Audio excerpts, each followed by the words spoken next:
Você tem 4.000 euros. O que é que deve fazer em matéria de investimento? Depende. Esses 4.000 euros são um fundo de emergência? Ou seja, você pode precisar deles a qualquer altura? Ou não? É apenas poupança para investir? Ora, é isso que vamos ver no programa de hoje. Fique por aí. Então vamos lá ao pé de meia desta semana. A pergunta é simples. Eu pus de lado 4.000 euros. Onde é que posso aplicar esse dinheiro? A questão básica é perceber, nós estamos perante alguém que aforrou para investir a médio e longo prazo, ou seja, não vai precisar deste dinheiro, ou estamos perante alguém que guardou este dinheiro quase como uma espécie de fundo de emergência?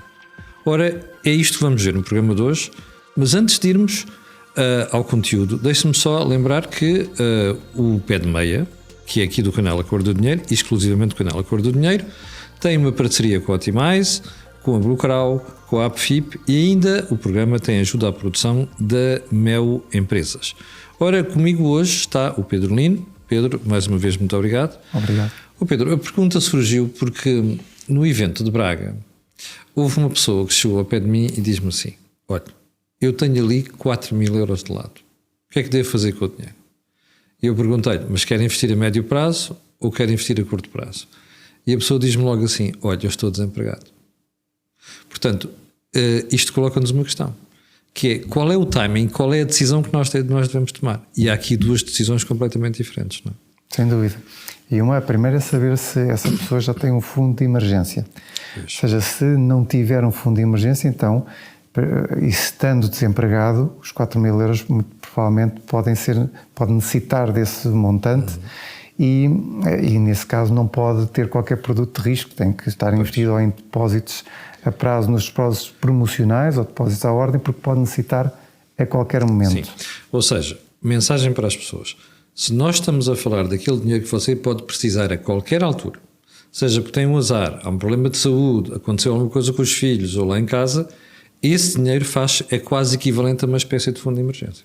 Correto. E não deve ser investido em produtos que tenham qualquer tipo de risco e até mesmo não tendo risco que não possam ser desmobilizáveis durante algum tempo. Por exemplo, o certificado a forro, durante 3 meses não é mobilizável e se eu não tenho fundo de emergência e estou perante uma situação de incerteza, eu preciso ter liquidez imediata. Pois. O conceito aqui é liquidez. Ou seja, ou temos dinheiro numa caixa ou num depósito à ordem, ou temos um outro ativo qualquer que é imediatamente mobilizável e que possa transformar-se em dinheiro para a carteira. Exatamente, porque são para situações mesmo de emergências. O fundo de emergência é situações que possam ocorrer de saúde, a nível pessoal, a casa precisa de um arranjo, alguma coisa que seja de emergência e esse dinheiro tem que estar disponível imediatamente porque as pessoas não se pode esperar. Sim.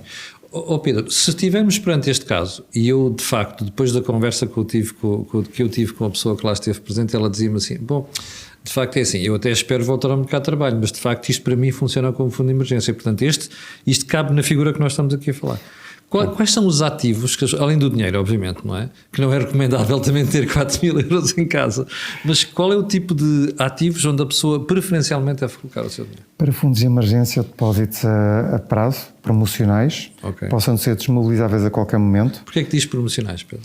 Porque os bancos têm agora taxas promocionais de 3% e 3,5% e são taxas que, aliás, já estamos a ver uma inversão dos juros. Já estão a cair. E são promocionais porque é só durante um período de 3 ou 6 meses. Depende dos bancos e há que ler bem as condições, se depois implica também ter a domiciliação de ordenado, outros produtos ou não. Por isso há que perceber bem a questão dos depósitos promocionais. Depois eu diria que os certificados a forro podem ser... Embora sempre com aquela limitação, a pessoa tem que saber que durante 3 meses não pode mexer no dinheiro. Ou seja, por exemplo, nesse caso, os 4.000 euros, muito provavelmente tinha que fazer as contas quais são as despesas médias por mês e se calhar ter 3 meses de despesas de lado. Imaginemos que teria, se está desempregado, provavelmente também tem um subsídio de desemprego, mas que precisaria no limite de 500 euros ou 700 euros por mês.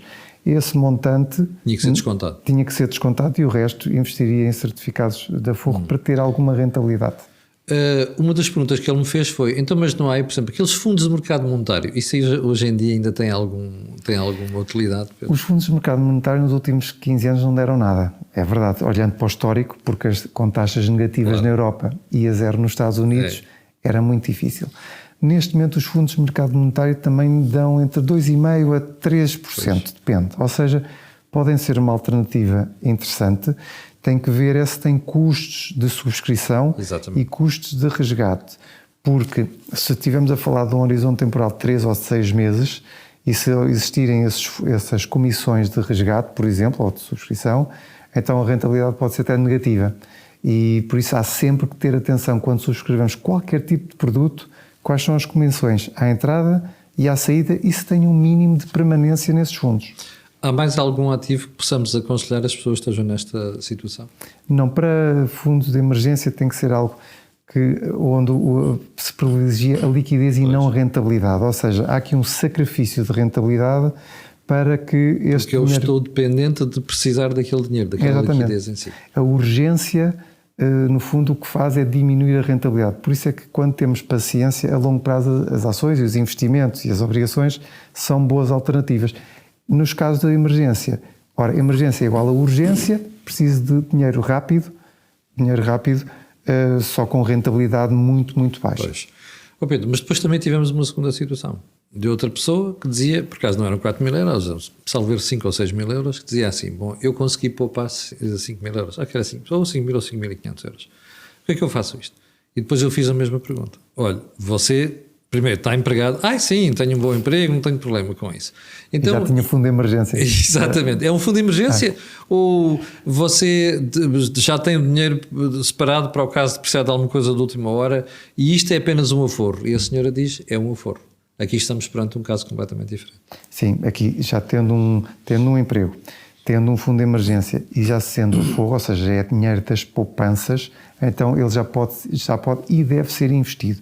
Porque há um conceito fundamental que é, nós temos que aumentar a taxa de poupança em Portugal, temos que poupar. Mas depois não é só pôr o dinheiro debaixo do colchão, porque como vimos com a recente escalada inflacionista, o dinheiro desvaloriza.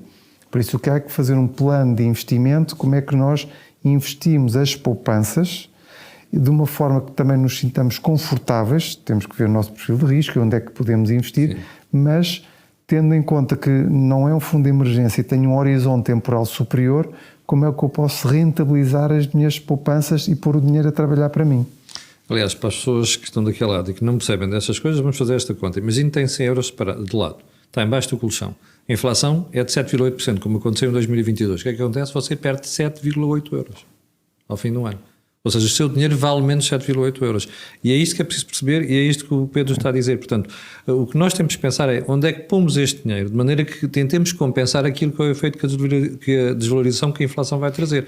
E naturalmente até querer ganhar dinheiro. E é que este é um conceito difícil de explicar, porque as pessoas veem, se tivermos 100 euros num depósito em 2020, ou depósito à ordem em 2023, vamos ao banco, os 100 euros continuam lá. Pois. Eles compram menos coisas, ou seja, vamos ao supermercado, em vez de trazer, 10 litros de leite, só se consegue trazer 9. A questão da inflação está aí, não é o dinheiro desaparecer. E já agora para os mais distraídos, eu recordo que nós fizemos aqui um programa com o Jorge Marrão, com um gráfico, a mostrar-lhe o que é que acontecia com a desvalorização dos seus investimentos. Portanto, isto é um problema. Você perde mesmo dinheiro, porque não é porque os 100 euros, como diz o Pedro, deixem de existir. É porque esses 100 euros já compram menos. E já compram o equivalente a menos quase 8 euros. É isso que você tem que perceber. Pedro, vamos então tentar aconselhar quem está nessa situação, porque realmente os portugueses têm rendimentos baixos e muitas vezes quem já consegue ter de lado 5, 6 mil euros já é uma boa ajuda. O que é que uma pessoa nesta condição deve fazer ou pode fazer? Ora, se já tem um fundo de emergência constituído e quer aplicar as poupanças, o que deve é começar a investir de uma forma diversificada. Deve-se evitar os investimentos num só título ou numa só empresa, ou deve-se tentar procurar algo diversificado. Porquê? Porque principalmente se é o primeiro contacto com o mercado de capitais e com investimentos, nós devemos ser mais cautelosos, porque em Portugal tivemos um historial não muito bom nos últimos 20 anos no mercado de capitais.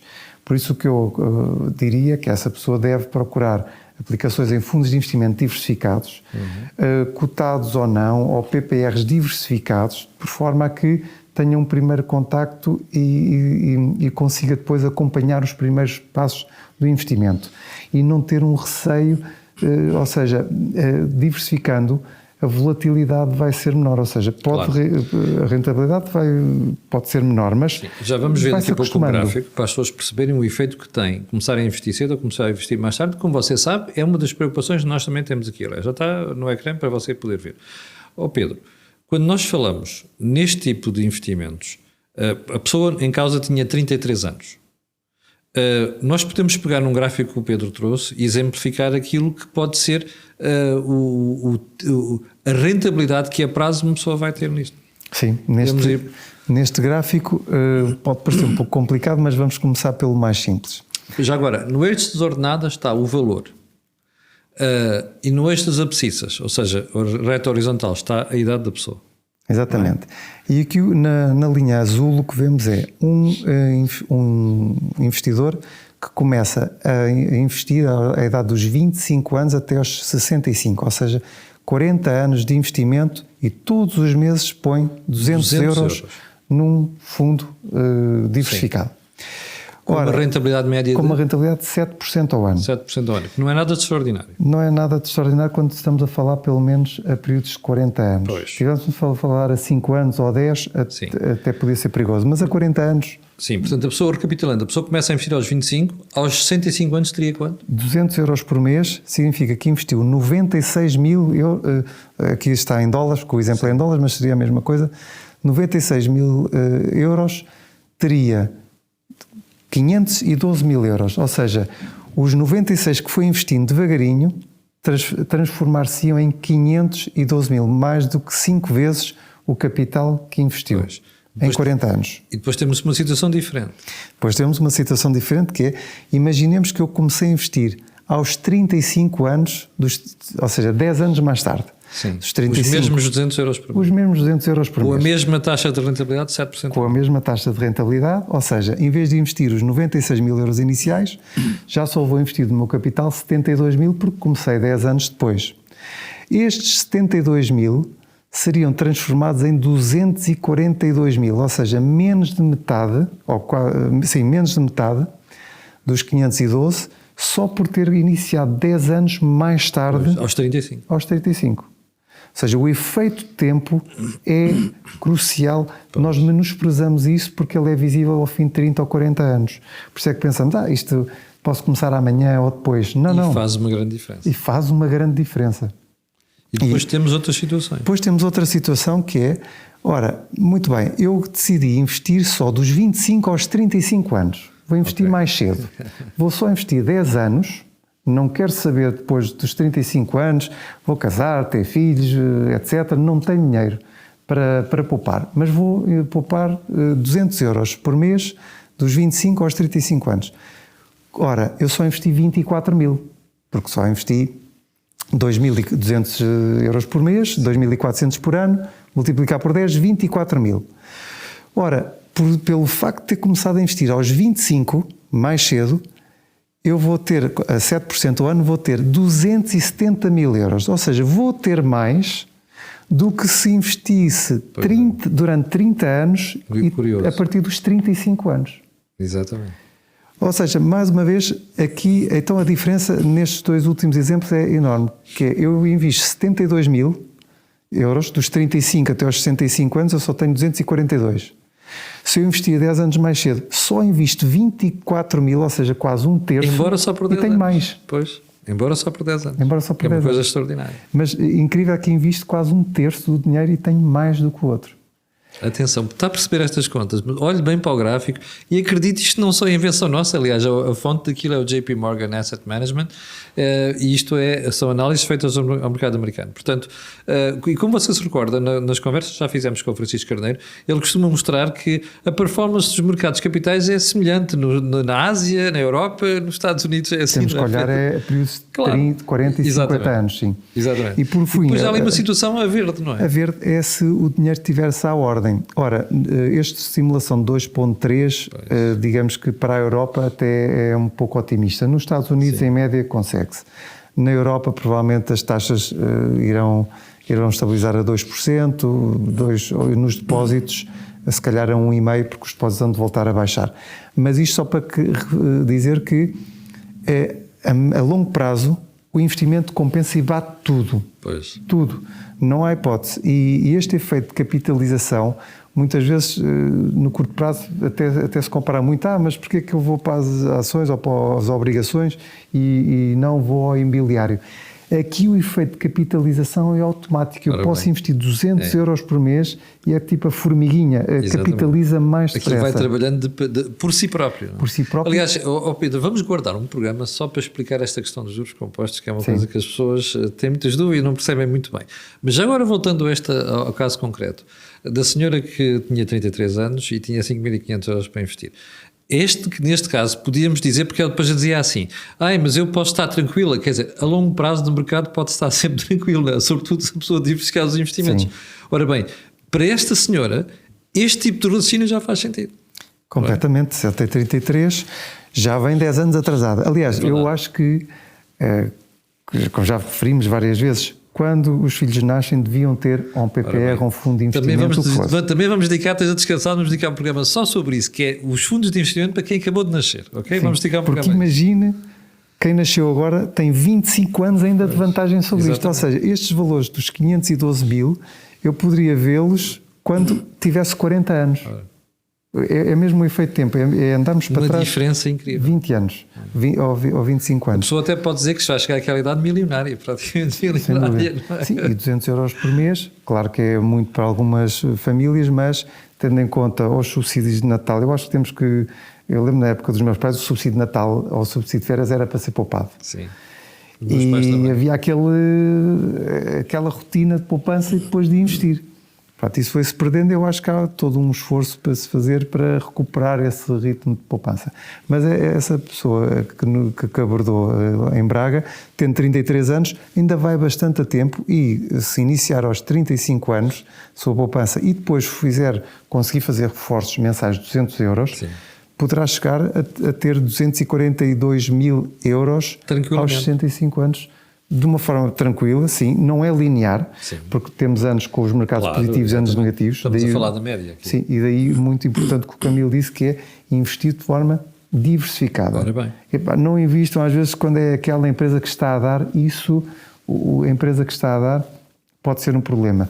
Por isso é que é bom investir de forma diversificada e no caso dos portugueses, nós continuamos a ter o único veículo fiscal que otimiza as nossas poupanças, porque acima depois dos 512 mil temos que falar de impostos. Ora bem, e paga-se 8%. E se for em PPRs paga-se 8%, se for em fundos de investimento são 28%. Ora, se fizermos as contas, aqui neste exemplo, a mais-valia podia ser 420 mil euros. Pedro, com outra vantagem, que é também o benefício fiscal vale para a entrada, não é só também para vale para a entrada. Não é? Também, exatamente, que é aquilo que nós deduzimos depois do ano seguinte nos impostos. Exatamente. Dependendo da idade, pode ir até 400 euros, mas o efeito de impostos é muito relevante. Pedro, olha, espero que a senhora que nos interpelou e o senhor também estejam a ver o programa, porque isto dá clara indicação. Separa os dois perfis. Você tem um fundo de emergência, não brinque com isso, tem que ter liquidez. Sim. Você não é fundo de emergência. Você pode fazer isto que o Pedro acabou de explicar aqui. Pedro, vai ficar o desafio para 2 programas. Um para falarmos de juros compostos e o outro para falar do fundo de investimento, das aplicações para quem acabou de nascer. Com todo o gosto, porque os juros compostos realmente não é fácil. A nossa mente está criada para pensar em termos lineares. Exato. O juro composto é uma função exponencial de crescimento em cima de crescimento. E vamos arranjar a minha infografia só para explicar isto. E a das crianças também, porque 25 anos faz uma diferença muito grande. Faz uma grande diferença. Já sabe que a nossa preocupação aqui com o pé de meia é poupar para investir.